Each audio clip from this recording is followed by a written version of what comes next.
Hello మామస్! 'Natural star' Nani assistant director నుంచి హీరోగా మారి ఇండస్ట్రీలో తనకంటూ ప్రత్యేక గుర్తింపు తెచ్చుకున్నారు. ఎన్నో సూపర్ హిట్ చిత్రాలతో ప్రేక్షకుల్ని అలరించారు. ఇటీవలే 'హిట్ 3' మూవీతో బ్లాక్ బస్టర్ హిట్ ఖాతాలో వేసుకున్నారు.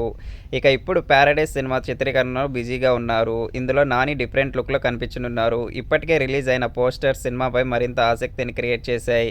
ఇది ఇలా ఉంటే తాజాగా జగపతి బాబు హోస్టింగ్ చేస్తున్న 'జయము నిశ్చయము' టాక్ షోలో పాల్గొన్న నాని తన పర్సనల్ లైఫ్ గురించి ఆసక్తికర విషయాలు పంచుకున్నారు. 'జయము నిశ్చయమురా' టాక్ షోలో పాల్గొన్న నాని తన పర్సనల్ లైఫ్ గురించి చెప్పుకొచ్చారు. ఈ క్రమంలోనే ఇండస్ట్రీలో తన బెస్ట్ ఫ్రెండ్స్ గురించి రివీల్ చేశారు.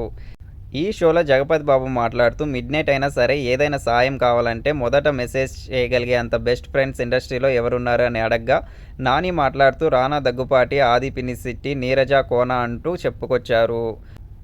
ముందు నుంచి రానా, నాని మంచి ఫ్రెండ్స్ అన్న సంగతి తెలిసిందే. వీరిద్దరి మధ్య మంచి బాండింగ్ ఉంది. ఇక 'నిన్ను కోరి' సినిమాలో ఆది పినిశెట్టి కలిసి నటించారు. అలాగే నీరజ్ కోన 'పంజా' సినిమాకు నిర్మాత. వీరిద్దరి మధ్య కూడా మంచి బాండింగ్ ఉందంట.